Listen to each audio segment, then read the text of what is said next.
Here, playing them, memories of this? It had to be more than just another game, right? Yeah, it was definitely more than just another game.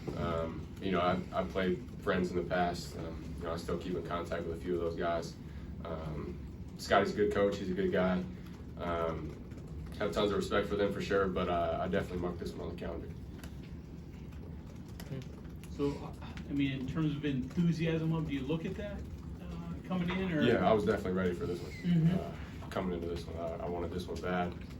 But again, I wasn't trying to force, from the beginning. But I had two of them early, and then try to get it going a little bit from there.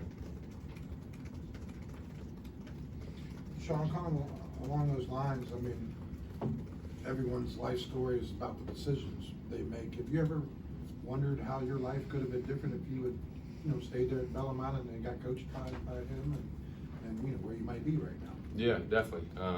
You always look back and think about where you came from, and you never try to forget where you came from. But it definitely, they've done big things there. Just transferring over to D1 last year ago it was. So credit to them. Like I said, that just goes to Scotty, his record there and how much he wins. But yeah, I definitely think how it would have been different. But my mom and dad weren't very pleased with me when I decided to leave within 48 hours. But I joke with them now and I tell them that I knew it was going to play out like this. So I think you told the story. You just basically kind of weren't ready for college at that point, right? Yeah, there was a few things going on, some personal stuff. But yeah, I just felt like I wasn't really ready. And I went home for a year, went to community college at home, didn't have any sports. I was just working out. And then so my sophomore year, technically, I went to junior college and then came here. Hey, Sean, I understand the personal stuff there. Why was this one so important? Was it just the fact that you kind of bookend starting Division II with Division I, or it doesn't sound like it was personal at all, right? There's a couple of different things.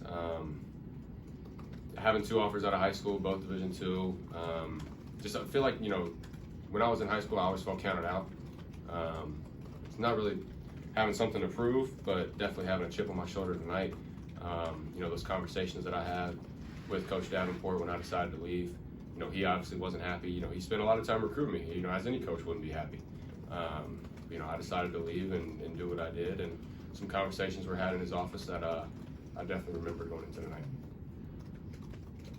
Jalen, neither you or Sean shot the ball particularly well last game. So just sort of motivation to get back on track. And do you put that behind you quickly, or how long does it linger when you may not have the game you wanted? I can only speak for myself on this one, but I'm sure that Sean's the same way. To be a really high-level shooter, you have to have a next shot mentality. So if you're missing shots, you can't stop shooting, because that's when all those negative thoughts really set in, and then you're really going to be missing shots. But as far as myself, I haven't shot it well the last 3 games from outside, but that's when I try to do other things to help my team win by any means necessary, like go chase rebounds, try to block shots, try to run through passing lanes.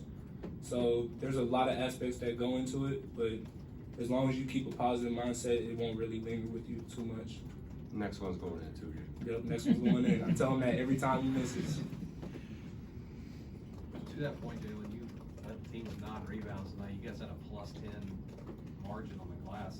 I'd have to look it up, but I imagine that's probably the best job all season. Would you think so? And did that kind of lead to your effort on the glass, like you said, trying to do other things? Honestly, I just came into today's game just trying to play with more energy. I felt like against Eastern Kentucky, we kind of came out flat. So I took the challenge on myself to just be active, try to get every single rebound that I possibly could, try to get try to get a lot of deflections, try to be active in general, just trying to help my team win. For either one of you guys, the second half's been adventurous, so to speak, right? This one kind of took control and probably did what you wanted to do, I guess. Any indications that was coming, or you had a feeling that it could turn out that way? West Virginia kind of has this second half mentality kind of thing.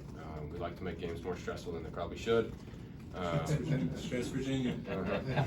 But no, we had some conversations at halftime, figured some things out, and we weren't as flat as we were against Eastern Kentucky, but we were probably still somewhat flat in the first half. Picked things up on the defensive end, probably didn't give up as many second chance opportunities in the second half, which obviously led to more offensive possessions for us and more buckets.